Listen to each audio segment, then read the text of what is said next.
나는 밀리터리 덕후다. 본격 밀리터리 팟캐스트 밀떡을 시작합니다. 정철 함께 결의 밀떡. 바로 안녕하세요, 박찬준입니다. 안녕하세요, 놀러온 남자 정명섭 정작입니다. 네, 안녕하십니까. 마감의 바다에서 막 헤어나온 홍희범입니다. 맨땅에서 헤엄치고 있는 이준규 기자입니다. 네. 그래서 모자가 벗겨지신 거예요? 네. 아, 더워서 좀 탈모했습니다. 시원하십니다. 아, 네. 네. 그리고 저도 시원합니다. 너무 미남이십니다. 그러게. 제대로 보니까 일부러 가린 것 같아. 자, 이렇게 밀떡이 시작됐고요. 이번 시간 밀떡 무기 체계 부분에 대해서 좀 네. 하나하나씩 밟아보고 있는데 네. 현대 전장에서는 네트워크 싸움이죠. 그쵸. 그 전장 네트워크 시스템이라고 그래가지고 네트워크 싸움이 현대전의 어떤 그 큰 흐름이고. 사실 현대 사회에서 네트워크가 중요하긴 하죠. 그렇죠. 네트리킹이란 말도 있고. 네. 아, 그건 아닌가? 아니 뭐 맞는 뭐, 얘기시죠. 네. 그리고 뭐 가장 중시하고 있는 게, 우리도 사실은 국방 예산에서 가장 중시하고 있는 게 탐지 장비, 탐지 자산하고 그다음에 그 전장 네트워크 시스템에 그렇죠. 관련된 그런 어떤 자립 이런 네. 거거든요. 그래서 우리가 예전부터 이제 전장 환경에서 네.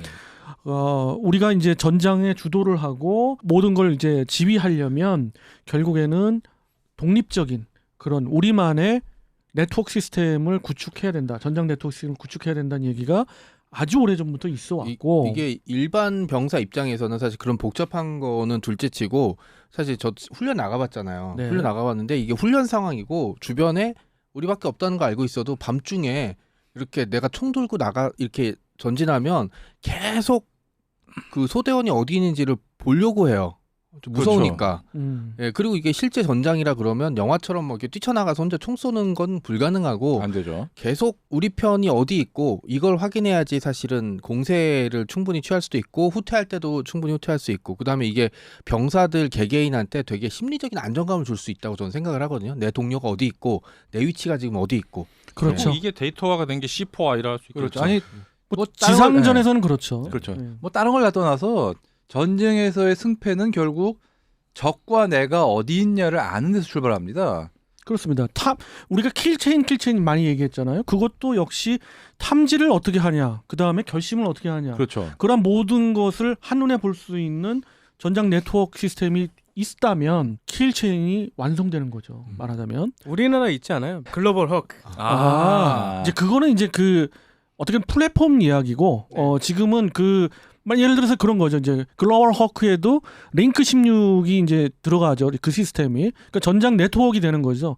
어떤 큰 노드 그 플랫폼이 있으면 거기에서 이제 계속 그 네트워크화되어 있는, 거대 네트워크화되어 있는 거라서 모든 전장 환경이 6회 공으로 다 이제 정보화가 되는 거고, 그렇다면은 그걸 만약에 손바닥 보듯이 볼 수 있다면, 그리고 또 적이 절대 우리의 그 전략을 뭐 방해하거나 아니면 그 제밍을 해가지고 방해하거나 이럴 수가 없다면 그것은 굉장한 이득이 되겠죠. 결국 그럼 지난 시간에 얘기했던 그 전자전과도 좀 밀접한 연관이 있겠네요. 밀접한 연관이 밀접하죠. 있죠. 예, 매우 그래서 밀접하죠. 그래서는 더더구나 이번 시간에는 그런 부분을 좀 같이 얘기해 보려고 했는데요.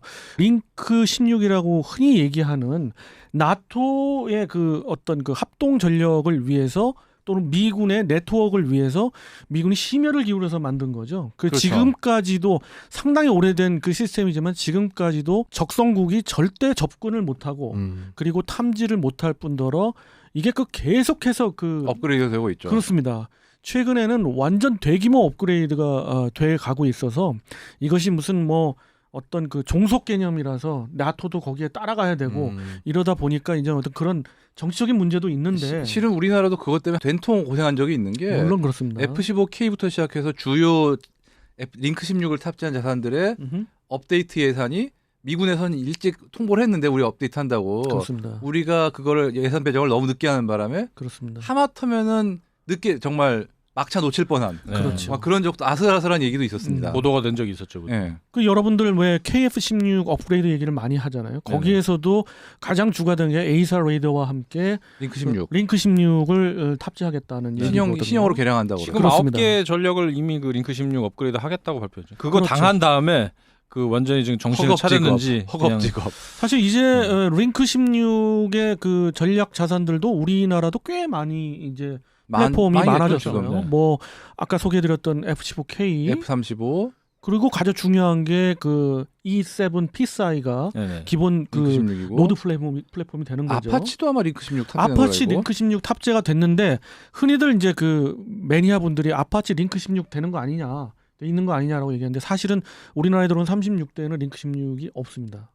그 이유가 저도 이제 최근에 알았는데 그 네. 이유가 우리가 지금 방금 얘기를 드리려고 하는 그 원인인 중에 하나인데 우리의 독자적인 네트워크가 필요하겠다는 걸 군에서 자각하기 시작했어요.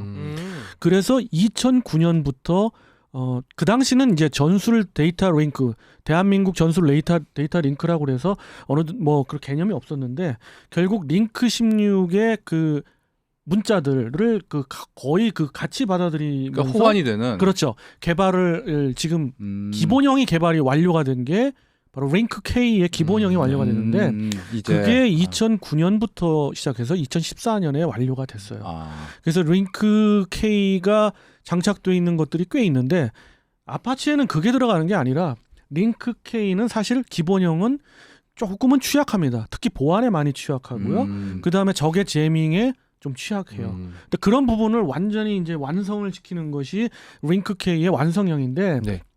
그 링크 K의 완성형을 아파치에 장착하려는 그런 계획하에 있는 거예요. 그러니까 모든 전체적인 네트워크 그림이 그려져 있고 거기에서 링크 16보다는 그건 링크 K를 걸어서 링크 16과 호환하겠다는 그런 개념에서 링크 16을 할 수 있는 주요 장비들이 들어가 있지를 않더라고요. 예. 또 그리고 뭐 여러 가지 지금 우리가 개발하고 있는 그 한국형 자산들에 대해서 다 그런데 그러면 KFX는 어떨 거냐? 그건 링크 K가 아닙니다. 그건 링크 16이 들어갑니다. 아무래도 항공 같으면은 뭐 주한미군하고의 연합작전 굉장히 물론 중요할 테니까 필요하고요. 그렇겠죠. 또 하나가 링크 K 완성형이 개발되기 전에 KFX가 개발이 돼가지고 양산 체제가 들어가는 시점이거든요. 그렇기 때문에 그 시점 문제 때문에도 일단 링크 16을 어떤 징검다리식으로 이제 넣는 건데 나중에 그러면 링크 K로 교체도 가능한 건가요? 하겠죠 설마. 그 네트워크의 어떤 변경을 필요하면 그렇게 할 수도 있겠죠. 근데 이제 여러분들이 여기서 좀 그 많은 매니아 분들이 또 헷갈리는 게 링크 16은 링크 K에 종속된 거냐? 그렇지 않으면 링크 16과 링크 K는 별개고 특히나 링크 K가 더 나중에 나오는 거기 때문에 링크 16을 더 앞서가는 거다라고 이제 또 뭐 많은 매니아들이 이야기를 하는데 아니면 그것은 카피냐? 대단한 오해고요. 그건 아닙니다. 예. 별개의 시스템이긴 하지고 호환이 가능하다 네, 정도. 홍필장 말씀대로 어떤 그 큰 그 웨어 테이블, 그 테이블 터미널로 서로 호환할 수는 있어요. 그러나 전혀 별개의 시스템이고요. 우리나라가 독자로 네트워크화를 하기 위해서 만들어낸 것입니다. 그러니까 용산역 같은데 KTX 들어오고 ITX 들어오는데 뭐 그런 식이겠네요. 호환 그렇죠. 대리 비슷한 같은 IBM 네. 호환 기종 뭐 이렇게 네. 보시면 네. 돼요. 저는 이제 컴퓨터. 솔직히 낮은 버전의 차이인 줄 알았어요. 그 유무 차이인 줄 뭐 알았는데. 버전 따지기 좀 애매하긴 하죠. 근데 이제 요구하는 목표 성능은 은근히 비슷해졌으니까. 네. 링크 16이 또 한간에 뭐 그 업그레이드를 대규모로 하게 된 원인 중에 하나가 노후화라기보다는 그 안에 있는 그런 그 부품들 또는 그런 장비들을 그런 건 계속 그 업그레이드가 계속 되는데 업그레이드는 이루어지고 있습니다. 예, 링크 16 자체에 대한 어떤 노후화 이런 얘기가 아니라 링크 16이 가지고 있는 한계가 조금 있어요. 뭐냐면 가장 그 대표적인 게 대용량의 역시. 정보를 전달을 못해요. 나 처음 나온 지가 꽤 됐기 때문에. 그렇습니다. 그렇기도 하고 근데 이게 또 이제 오해할 부분은 대용량이라고 해서 반드시 좋은 건 아니거든요. 그러면 재밍에 걸리거나 보안에 취약할 가능성이 좀 있어요. 거기다가 사실 정보라는 게 그냥 무형의 자산이고 이걸 가지고 어떤 전략적인 판단을 내는 게 결국은 인간이잖아요. 그렇죠. 근데 인간이 판단을 내리기에 너무 많은 정보나 너무 혼란스러운 정보가 오게 될 수도 있잖아요. 그럴 수 있는데 우리 지금 그 현대전의 전장 환경상 지금 현재 링크 16 가지고는 그래도 적다라는 판단이 들었은 거라서 그래서 이제 대규모 업그레이드를 하고 있고 우리도 이제 그걸 적용하고 있는데 그러나 링크 K는 그것을 좀 보완했어요. 많은 분들이 링크 K가 더 성능이 우월하다고 이제 오해하는 부분 중에 하나가 바로 그거예요. 우리는 특성상 링크 16보다는 훨씬 대용량을 전송할 수가 있어요. 그런데 그럼에도 불구하고 링크 16의 어떤 그 보안성이랄지 링크 16만큼의 그 아주 그 다종다양의 알고리즘이 들어가는 완벽에 가까운 복잡한 네트워크는 아니다. 그 정도는 아니다. 뭐 단순하게 좋은 거죠. 단순하게 좋은 네, 아니 뭐 너무 복잡한 거 싫어요. 연애도 그렇고 너무 복잡하면 안 돼요. 단순해야죠. 네. 그 많은 분들이 좀 오해하시고 저도 사실 좀 일덕을 하고 있지만 정말 놀란 게 뭐냐면 다른 쪽에서는 아마 눈에 보이는 전투기, 그다음에 뭐 잠수함, 항공모함 이런 얘기들을 계속 하거든요. 근데 우리는 저도 그렇게 하지만 앞으로 전쟁에서는 그런 것보다는 눈에 보이지 않는 전자전, 그다음에 네트워킹 이런 게 전쟁의 승패를 가리든지 최소한 인명 피해를 대규모로 줄일 수 있을 거라고 생각을 하고 있거든요. 그렇죠. 아무래도 탱크나 자주포 같은 거에 연동이 된다면 위치만 파악해서 그쪽으로 그냥 발사해도 사실 되는 경우도 있잖아요. 뭐 미군 같은 경우는 어떻게 보면 이미 그런 전쟁을 하고 있는 게 쉽게 해서 미군은 험비 한 대조차도 그런 네트워크 단말이 들어가 있어요. 험비 한 그리고 대도. 사실 병사들의 개인 무전기들조차도 결국은 네트워크 연결이 가능한 무전기들이고 군대 바디캠 단위로는 이런 것도. 다 어떤 삼성 갤럭시를 네. 갤럭시 탭 받아가지고 그걸로 네트워크 단말을 쓰고 있고 그런 한마디로 말단 분대까지 다 네트워크 연결이 돼 있는 상황이에요 미군은. 그 맞습니다. 그러면서도 이제 우리 한국군도 그 추종을 따라가려고 하는 게 우리가 어떤 민족이에요? 통신 강국을 그렇죠. 우리가 외치고 빨리 있죠. 빨리. 네, 네. 외치고 있는 민족 아니에요. 우리도 그 분야에 있어서 남들 못지않은 기술을 갖고 있기 이거 때문에 잘못하면 근데 옛날에 광고 나온 것처럼 힘들면 잠깐 꺼두셔도 됩니다. 뭐 이런 거 하는 거 아니겠죠? 너무 옛날 아니에요? 그래서 그거는 좀 20년 전에 야. 비록 실패했지만 그 계속해서 이제 개발을 하려고 하고 있는 뭐 그 TICN. 홈페이지를 알고 계신 TICN이나 TMMR 그 시스템 같은 그건 거 좀 어떻게 빨리 했으면 좋겠어요. 예, 진짜. 그런 답답해. 것들도 바로 이 그 노드 체계 그러니까 그전 우리 그 한국군의 전체 네트워크 체계에 들어가고 있는 거죠. 그리고 뭐 이제 거기에 또 하나의 일환이 또 C4I인 거고. 그러니까 좀 저는 솔직히 고백할 KCDC 그때 훈련 이제 그 게임 나갔을 때 아군을 같은 편을 이제 잘못 쓴 적이 있었어요. 이게 이제 그 생각을 되게 많이 했어요. 뭐 물론 전투기라든지 뭐 이런 것도 중요하지만 내가 일개 개인 보병이었을 때 내가 지금 어디 있고 내 동료들이 어디 있고 소대장이 어디 있고 뭐 우리 부대 지원하기들이 어디 있다는 걸 알게 된다면 좀 더 전투를 적극적으로 나설 수 있을 것 같아요. 예, 그런 부분들이 사실 기대하는 측면이 되게. 그러니 결국 걸프전 때부터 이게 나눠지기 시작했던 게 걸프전에 뭐 미군이나 이라크군의 무기 차이도 컸지만 사실 그 정도 그 교전비를 낼 정도는 아니라고 생각하거든요. 결정적인 게 뭐냐면 미군은 제공권 장악 더하기 적이 어디에 있어 라는 걸 명확히 알고 있었고 그렇죠. 이라크군은 그 공화국 사단조차도 적이 어디인지 잘 모르니까 서로 헤매고 있다 그냥 당한 거였거든요. 이게 실제로 네. 보면은 전력비가 큰 차이가 없는 군대가 맞붙을 때 무너지는 쪽은 공통적으로 보면은 내 앞에 적이 정확히 어디에 있고 어느 정도 규모인지를 몰라서 결국은 그게 공황에 그렇죠. 빠지게 만드는 그 원인이 돼버립니다. 그런 정보 더하기 이제 우리 편이 어디에 있다라는 걸 알면 사실은 병사들이 아까 거듭 말씀드리면 조금 더 적극적으로 나설 수 있고 한반도의 전장 체계라는 거는 결국은 보병끼리 뒤엉킬 수밖에 없는 상황이라면 그런 부분이 좀 신경 많이 쓰이죠. 네. 이건 그런 번외적인 이야기인데 그런 것들을 좀 원활하려면 통신 장비가 분명 중요하잖아요. 카톡이 있어야 되죠. 근데 통신 우리나라가 항전 장비들이 중요하죠. 사실 네. 지금 한국군 같은 경우는 뭐 전투기라든가 함정 이런 좀 굵직굵직한 플랫폼은 이제 링크 16 같은 걸로 연결이 돼서 나름 통신의 문제는 어느 정도 해결됐다고 보는데 문제는 육군이에요. 저도 특히 그렇게 생각해요. 전차까지는 그래도 이제 네트워크 단말이 하다못해 999K를 이용해서라도 연결이 되고 있는데 문제는 보병 쪽이 그렇죠. 굉장히 문제예요. 창끝이 지금 그런 거에 그 촉수가 돼야 되는데 한국군은 아직 그 부분에 대해서는 또 항상 나오는 예산 문제로 그리고 또 네. TMMR 지금 애매하다라는 TICN 네트워크하고 그거 사용하는 무전기인 TMMR의 개발이 TICN까지는 어떻게든 운영이 되고 있는데 무전기인 TMMR의 개발이 계속 난항을 겪고 있습니다. 지금. 그게 문제예요, 사실은. 뭐 지금. 실패를 했죠. 그게 그 쉬운 건 아니에요. 그 각종 그 완전히 다른 그 채널의 4개 채널 이상을 6개 채널이죠. 크게는 그 6개 채널을 한 단말기에서 구현하려고 하는 게 이제 TMMR의 이제 그 어떤 그 개념인데 이것을 한번 크게 실패를 했어요. 그런데 이제 계속해서 개발돼 가고 있고 저는 뭐 미군이 쓰는 그 성공하리라고 탈레스 봅니다. 무전기를 비슷하게 흉내를 낸 건데 그게 쉽지가 않았죠. 그래서 네. 지금 정한되면 해외 기술이라도 도입해서 한다고 하는 그겁니다. 얘기가 있습니다 지금. 제가 최전방 했을 때 뭐 구르 케이스고 막 그랬으니까. 아우 999도 아니고 96. 네. 아우 사실 77 아닌 게 어딥니까? 그러니까 이게 전쟁터에서 아우, 위치를 모르는 적은 유령 같을 거예요. 맞아요. 예, 그게 이게 극단적으로 드러난 부분이 있어요. IS가 미군하고 싸우면서 남긴 기록이나 그런 거를 보면은 굉장히 놀란 게 많아요. 자기네들은 미군이 안 보이는데 미군들은 자기네들이 가는 곳에 반드시 나타나서 앞을 가로막더라. 시리아에서 전투를 해보니까 그렇죠. 하면서 도대체 뭐가 차이가 나는 건지 모르겠다. 근데 바로 이런 부분에서 큰 그렇죠. 차이가 나는 거죠.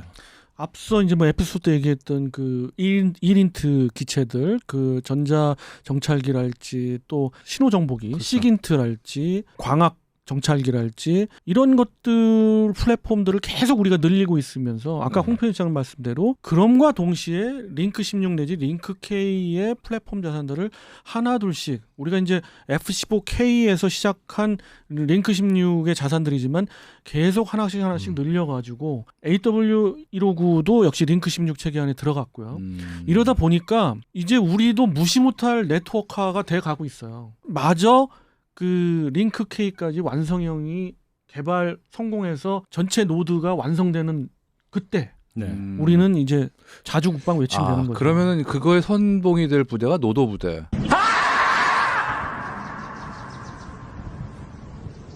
참고로 네. 뭐 그 해상 쪽은 뭐 플랫폼들을 잠깐 뭐 얘기를 안 드렸습니다. 당연히 세종대왕급 이지스 하면 링크 16이 그렇죠.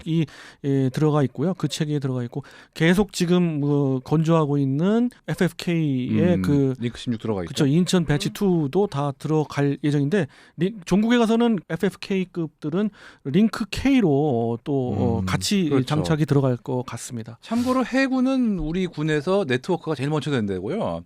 KNTDS라고 한국형 그 해군 정보 체계. 그렇습니다. 그걸로 이미 이 지난 연평해전 시점에서도 다 주요 함정으로 다 연결이 돼 있었는데 네. 이제 그게 링크 11 베이스거든요, 더 구식이. 네. 근데 이제 그 함정들은 빠르게 지금 사라져가고 있기 때문에 얼마 안 있으면은 링크 16으로 해군은 통일이 됩니다. 이게 보이지는 않지만 전장을 지배하는 그렇죠. 힘인데 그렇죠. 네. 이거 관련해 가지고 또 지금 한국도 독자적으로 가고 있는 게 한국도 지금 GPS 체계를 또 독자적으로 지금 구축하고 있거든요. 근데 그건 2034년까지 지금 구축을 하기로 했다는데 근데 너무 미래의 늦은데, 어떤 그건. 그 차원에서 기술적인 어떤 걸 확보하기 위한 차원에서라도 뭐 시도하고 그렇죠. 있는 것 같습니다. 네. 자, 이렇게 이번 시간에는 그 전장 네트워크에 대해서 한번 소개를 드렸고요. 뭐 링크 1부터 링크 4, 그다음에 아까 소개됐던 링크 11 뭐 이런 것들과 거쳐오다가 거의 뭐 완성에 가깝다는 링크 16까지 온 이러한 세계적인 흐름과 맞춰서 우리도 링크 K도 완성형을 개발을 하고 있다. 이런 정도 소개를 드렸고요. 현대전의 전장 네트워크는 굉장히 중요하다는 거 네. 다시 한번 맞습니다. 여러 패널 분들이 강조를 해드렸던 시간인 것 같습니다. 아니 뭐 복잡하게 할 것 없이 지금 당장 카톡을 못 쓴다고 하면 얼마나 답답하겠어요. 스마트폰은 있는데 먹통이다. 그렇죠. 그건 정말 갑갑한 것이죠. 그거하고 똑같은 겁니다. 네트워크가 안 그렇죠. 된다는 네, 거예요. 굉장히 중요한 얘기를 이번 시간에 해드렸습니다. 눈엔 보이지 않지만 엄청나게 중요한 거고요. 우리 군도 세계에 그 내노라 하는 못지않은 전력으로 다가가고 있다는 거 강조드리고 싶습니다.